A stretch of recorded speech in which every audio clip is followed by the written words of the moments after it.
Salut la famille, j'espère que vous allez très bien. Bienvenue sur votre chaîne Solange Munga TV pour un nouveau numéro. Aujourd'hui, je voulais parler du problème. Qu'est-ce que c'est d'abord le problème? Le problème, c'est un événement ou un fait qui nous arrive ou qui peut nous arriver et qui cause peut-être de dégâts, ça nous dérange, ça détruit de relations, ça peut détruire de famille, ça peut détruire notre homme intérieur. Ça peut même nous amener jusqu'à la mort. Ça peut amener aussi la mort. Le problème, c'est un fait qui nous fait mal, qui nous tourmente, qui nous dérange, qui nous met hors de nous. Le problème, c'est quelque chose que personne ne peut souhaiter. C'est quelque chose que personne ne peut vouloir que ça lui arrive. Et quand ça arrive deux fois, ça nous brise le cœur, ça nous déstabilise. Comme je venais de le dire, ça nous met hors de nous. En tout cas, aujourd'hui, je serai encore bilingue pour le bien de tous, Bande Konanga. Donc, comme je le disais, problème, c'est le comment tout le monde côté souhaite quand on a vie et comme il a eu. Mais il y a quand même. Il y a kanambo sans que basengango deux fois pe au luki yango yomoko et deux fois pe au luki yango te mais elandi problème. Le problème en soi a deux aspects. Il a son côté positif et son côté négatif. Mais awa sikoyo ngana olobela nanu plus na banana no kolobela plus côté nango négatif. Pona yango sukisa na côté nango positif. Parce que nous savons tous, quand le problème, on le dit toujours, donc quand le problème arrive, ça n'arrive pas pour rien, ça arrive toujours pour apporter quelque chose chez la personne. Donc, il y a qu'un je vais prendre l'exemple du problème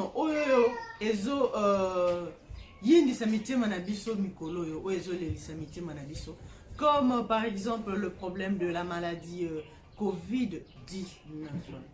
Et ça problème encore attaqué le monde entier et briser mitema ya batu belé ba to perdre ba être cher to et baby si problème et baby si ba mabala et belé problème wana et séparer ba amitié et belé kakana problème ya maladie ya Covid-19. Na cause exemple na kati ya maladie oyo Covid-19. Nini yango ememi libiso comme problème. Liboso to bane komona que ba jeune fille na biso ya awawa bazalaka na habitude ya kozala en relation na batu na biso na bandeko na biso mingi ya poto. Romana muntu azana poto kuna a travaillé mbongo na ye asali bambo asali musala na mbongo na ye amilobi donc ton mo kitakine en tout cas ba ko sentir ngai. Alors azu penza ton na ye ya ko économiser mbongo na ye tango sa musala asombele ngona bilamba lokwa muntu ya fete bona nini awa. Alors tango kitakine en tout cas fia lemba fia bandal fia ya beau marché ba fia bombe ba zo za l'épargner te fia kitambo ba za l'épargner te ba fio balinga vi quoi. Alors tanga ko ya awawa aye abandi ko kosa ye que non moni nga zana mbongo nga na sala boye na ko salelo boye moni d'ailleurs na luka na salelo boye tout ça. Et comme le fille aime bien entendre écouter balinga mingi ba faire gobeyer de n'importe quoi na lukuta na kati et elle croit elle s'y accroche Alors amoni ati na trouvé mobali na ngai a promettre ngaka kwa ko bala ngai tout ça nzoka azane marié côté zakuna. Alors moi si tellement zalaka et puis ça c'est que fois zalaka marié en matin hein. Oh non, on parle avec lui chaque jour, on parle avec lui chaque heure, tout ça, l'intimité, à cause de la mariée, et puis à nous jeunes, ou soit à cause de la zama mukolo, et car il y a 15 ans, il a dit non, il m'avait dit qu'il était divorcé, à Zaye mon côté, nous avons un lukuta. Et ça qui est kuna zana moi si soit na kin a yebi ke abumba mo bana na ye koto aya kande ko sakana do aya kande koto ndesika na ye aka ko se défouler quoi pour kuna basi ya kuna bino mo boyebi kuna na poto ndenge basi ya kuna bazali.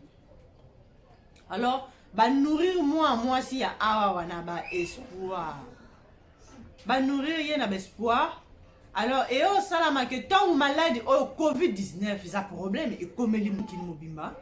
Alors mobali oyo akokai kosola n'importe comment na mona mwasi de tongo tipo quoi.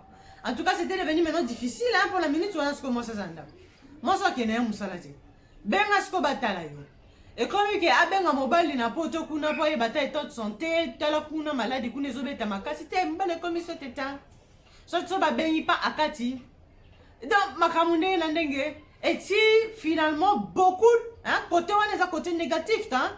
Et nasuka nango fia yo tala boyo comprendre que ah baba nena bango ko ça y est ou soit tu peux tomber que moi si n'esco à découvrir à bengi pe fi à lobby moi ça leli anzo kazarana na moi si to moi ça pota bengi bo moi ça potonda yambi allez moi ça zena kin azad directement elle est déchirée et ça problème est comme lié causé par nini par Covid. Mais, on est à côté négatif, il y a problème. Tango yaka, ndeni ni sala kana mitema ya batu, ndeni ni déchira kana mitema ya batu. Wana côté nango négatif. Mais côté positif, il y a problème wana pe ezali. Côté positif nango ezali nini? Que moi si abanaki kokosa ma peut-être autant d'années. Peut-être zalaka pendant 5 ans. Alors que ezaki pe na bato ebele babanaki kosani ni koya ko luka babala ye mais moi si wana ndo telaka ete nazana mobali na nga na poto après ba sakin balinga poto makasi na ba pete ni na poto ba ka kokinde polo agrave za moi poto te donc azu espoir ni nyosa cheka na poto esika balobaki ne babi ba okende ne boy ba osombele boy espoir na ya chango kana poto ya mobali na ye.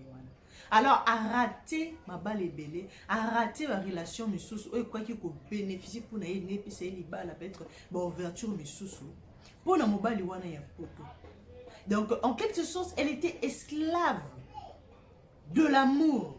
Mais malade, il a fallu et comment pour que moi si à comprendre que non, elle était dans l'esclavagisme.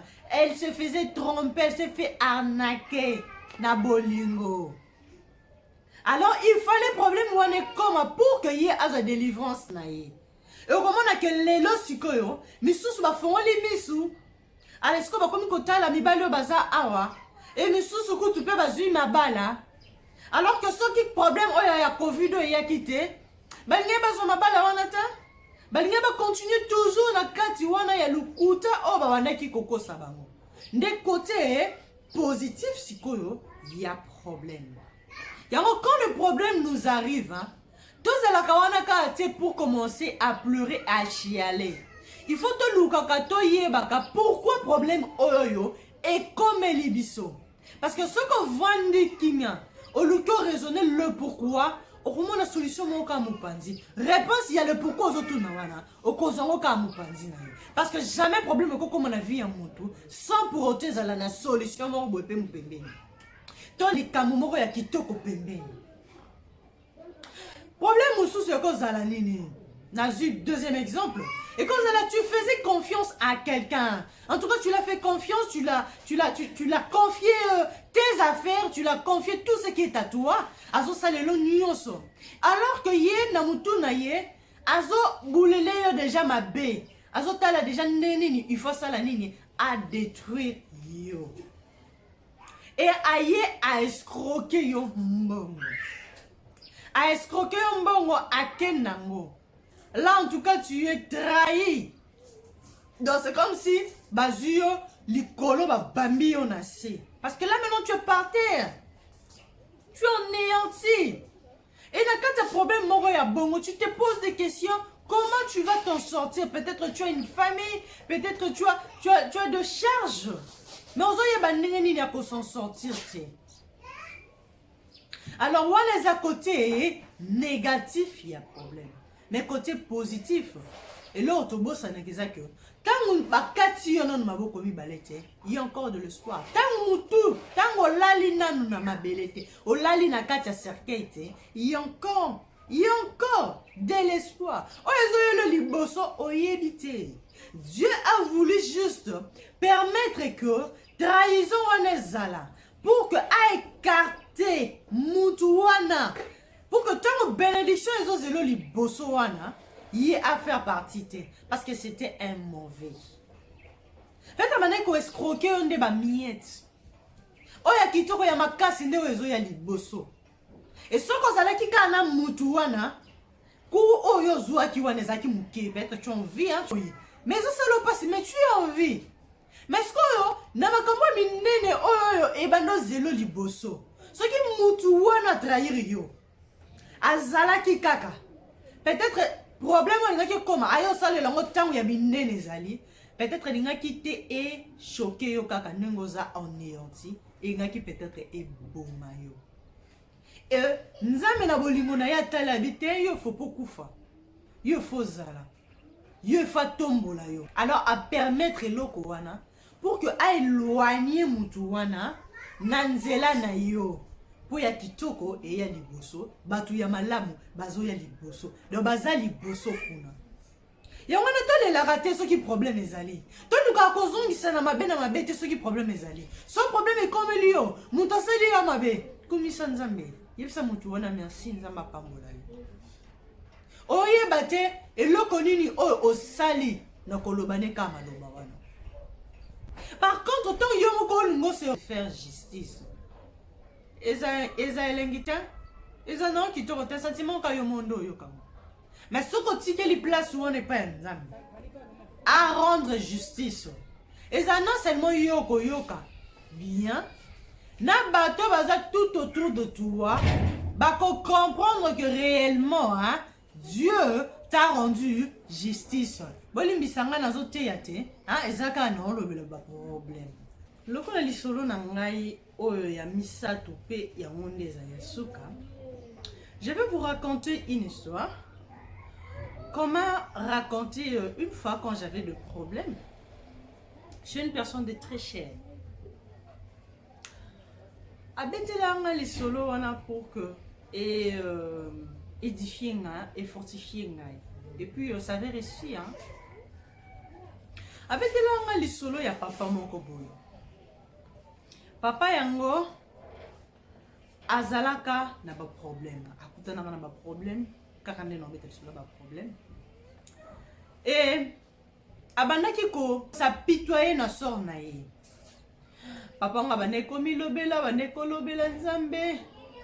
Nzambe po nini otiki ngai, nzambe po na nini nyonso ezokomela ngai, nzambe po na nini Pona nini nzambe boye, pona nini nzambe boye. Alelaka kaka, alelaka kaka, alelaka kaka. Alors, une fois au salama que alali na butu, amoni ange. Ange aye, abimeli na ndoto na ye. Ayebisi na ye kozwa yo. Abi oyo kozwa nga pona nini. Abi na ye kozwa yo pour que tokende kokokisa mokano ya nzambe. Abi ngai nazala ba problème na ngai. Nazala posa nzambe asalela nga trouver nga solution. Yozo ya kozwa pour que kokokisa volonté na ye. Alors asimbi na liboko na makasa abitoki kokokisa volonté ya nzambe. Bazua na babandi pe rokende. Na rokende ba komi liboso be ba moni mur moko ya mulai. Alors tanga moni mur wana mulai, ami lobi siko boy toleka nzela nini tala mur yango yo e kale biso nzela. Ange alobi zwa mur wana tindika mur yango pesa ki na fissure. Ali abandi ko forcer ko tindika ange pa yeba ndi ko poussa mur wana mi résout écroué. tant mire ezwi ekwei bata liboso boye nzoka ekweyeli mwana moko ya mwasi ya kitoko azalaki juste na nsima ya mire wana. Alors tant ya moni bongo na makila ndenge ezalaki abandi oganga abandi kolela. Oh mpona nini tala siko tobomi mwana bato babandi mbangu bakimi na ye na ange abandi kolela na kokima wana zolela. Oh tala ndenge tobomi mwana bitika kolela touti kokokisa volonté ya Nzambe. Oh volonté ya Nzambe ndenge nini ngona siko yo oza démon abi c'est tant yo zotala ngasko moni penza ke ngana za na elongi ya démon abi tu oza na elongi ya démon te mais ce qu'on dit nini tokeni kosala makambo mabe bongo tokeni koboma mwana moko ya ade eza volonté ya Nzambe tokei. Ba continuer okende banzokende ba comme na village moko boye bamoni feti tout ça ba bazaki ya ba roi mibale ya ba mibale bando welela bokonzi dezaki lokwa ba wela royaume. Alors depuis ba ancêtre na bango babandaki toujours welela bokonzi. Alors oyo tomba yaki na feti roi mususu ayepe ayeli roi mususu oyo cadeau ya épée. Alors mokonzi mususu wana yepe azaki na couple na ye azui apesi pe mokonzi mususu wana na signe ya réconciliation ya kinia pour que babundaka lisusu te. Alors basepeli bameli parce que bango mpe bazaki wana bakoteka na kati ya feti lokwa bainvité bameli ndenge ezalaka mpe ke feti esili balali kaka wana. Alors ange aye kolamusa papa wana ba 4 heures abi lamuka bakei. Oh nini lisusu oh toki okokisa mokano ya Nzambe tokokokisa volonté na ye bakei wana pa bake batali ti esika coupe wana ezalaki bayibi coupe babandi mbango. Papa na njoba oh nini yango boye po nini toyibi coupe bato tokeni kozongisa ay toke mbango babandi mbango bati bakimi. Papa na bi poni makambo mabe boye o te tokei nakokima wana pamba yo omona ndako moko na musika na ngomba babi te tokende kuna na kati ya ndako wana bake boye to bakomba toke bamoni papa mo bazalaki wana abande kobela maladi ya lèvre babengana ye na village na bango. Alors basenge soki moyen ezalaki batama wana papa na pa lobi ngakutu ça fait des années na yambaka na ngata esu ba visite te mutu moko tayaka kotala ngai. Alors bino boza ba invité na ngai liboso bokota ayambi bango alambeli bango apesi bango biloko kolia balie tout ça basilisi. Alors balale bakomi su na 4 ans ange alamusi lamuka oh nini yo lamuka kaka to bima libanda tamba zi babimi libanda excusez-moi tamba yo lamuka papa wana alamukaki déjà na tongo ya lamukaki depuis 3 heures du matin akenda kosala babiloko na ye ti 6 heures azongi akenda babiloko pêcher na butu babiloko na ya salaka na butu. Alors atikaki bango wana ya kolala bango balamuki bakie bazwi essence babandi kobwaka na kati ya ndako ya papa wana babwaki tout autour ale bazwi alimete baperisi moto. Maman papa wana lobi mais po nini yo makambo nyonso ozosala ezaka ya mabe nana lingi zo te azakangie bakima abi tikanga nanu akangie na makasi bandi kokima ti bakomi place moko abi te tokokontinue lisusu te nalembi na nga makambo yango nalembi bamokano ya Nzambe nalembi yango mpona nini makambo yango nyonso ezaka ya mabe volonté ya Nzambe yango ezalaka ya mabe nalingi su te okoexplike ngai le pourquoi ya bamakambo nyonso mpona nini tosala makambo nyonso ya mabe. Ale ange atelemi abandi siko koexplike abandi na mur oyo wana oyo tozwaki totindikaki po eke kokwela mwana wana omoni mwana wana oyo akufaki wana baparent ya mwana wana basalaki 20 ans balukaka mwana bazwaka mwana te bazalaki bachrétien e babandi kosenga Nzambe apesa bango mwana. Alors bayebisaki Nzambe bapesalaki bapromese basaki Nzambe so opesi biso mwana tokosalela yo vie na biso mobimba en tout cas vie na biso mobimba tokoconsacre yango mpona yo mwana wana tokopesa yo ye. Alors tant Nzambe mpe aye kopesa bango mwana talaka asoki mwasi asali bana ebele abotaka ta boti mwana wana en tout cas nde balengelaka like kosa. Alors bandiko lengela mwana tout ça ba bosani ba promesse nyonso basalaki nzambe babandiko lengela mwana ezaki mwana mususu akosimba mwana wana te obeti mwana mama bundi obeti mwana papa bundi papa swani donc mwana na kombaki lokola yenda komi nzambe. Alors nzambe en sachant tout po ye ayebaka nyonso il est dans tout le temps. Na koyeba nyonso nzambe ayebaki ke na lure o paparan wana bazokolisela mwana akomaki capricieuse akomaki têtu akomaki koluka kutu yende makambo epa baninga misusu pour que tant moninga kobeta ye aganyika mama na papa babundi mama na papa baswani nzambe ayebaki liboso nango nini yango ezozela mwana wana nini ezozela baparent wana nzambe amonaki ke baparent wana un jour mwana wana kokoze liwa ya baparent wana suite ya nini ya bitumba oyo mwana wana deja kozaka ntango aza mwana nzambe mpo na bongo tellement lingaki bana na ye parce que bazalaki bana na ye asali nini aekarte kaka eloko oyo engaki ya komema nini eya komema liwa eya komema mabe oyo ezosala ke ezomema trouble ezalaki nini ezalaki mwana wana ya mwasi ya kitoko yango monaki ke mwana ange batindiki ka mur ekoyele mwana ezalaki problème ekomaki ezalaki pasi mpona baparent wana pasi makasi mais pasi wana eyaki pamba te eyaki pour que etiaki mepa na bango l'entourage na bango et puis et protéger bango et préserver bango na liwa elingaki kokomela bango bake na oyo ya mibale na fête roi oyo apesaki roi mosusu wana epe na ye azalaki roi oyo azalaki makasi. Alors roi oyo mosusu apesaki coupe na ye ezalaki roi oyo azalaki nani azalaki ne makasi te depuis baancetre na bango bazalaka na habitude ya kobundana mpona kowelela bokonzi ye amonaki pourquoi towelelaka kaka pourquoi pas towelele et pourquoi kaka towelelaka mabele pourquoi pas koluka kimia kotravailler ensemble kotravailler na unité mpona avancement ya bato nyonso yango aorganisaki feti wana monene ya boyokani. Alors roi oyo ayaki na coupe wana azalaki déjà mal intentionné ye ayaki na buli ya koboma azwi coupe wana atiaki yango déjà dindisi yango na kati ya poison pour que ntango roi wana kozwa akomelela yango mai akufa. Alors ange en sachant tout ça nzambe ndenge ayebaki atindaki ange fallait ya mosala na ezalaki kaka koyiba kaka coupe wana emonana lisusu te pour que liwa ezalaka lisusu te yango komona ke na vie ozalaki na eloko moko boye ezalaki cher mpo na yo ekoma lisusu te.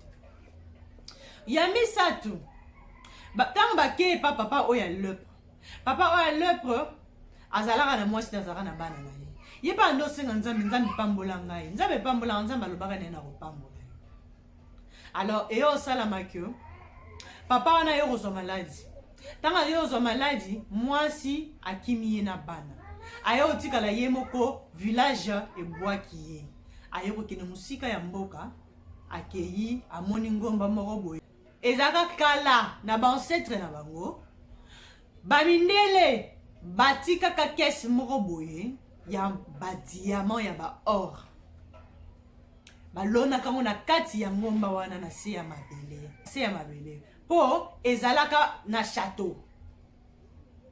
Alors tango mundele wana aye kokufa alors babosanaki kozwa kese wana ezalaki na se ya mabele wana batikaka wana na se ya mabele.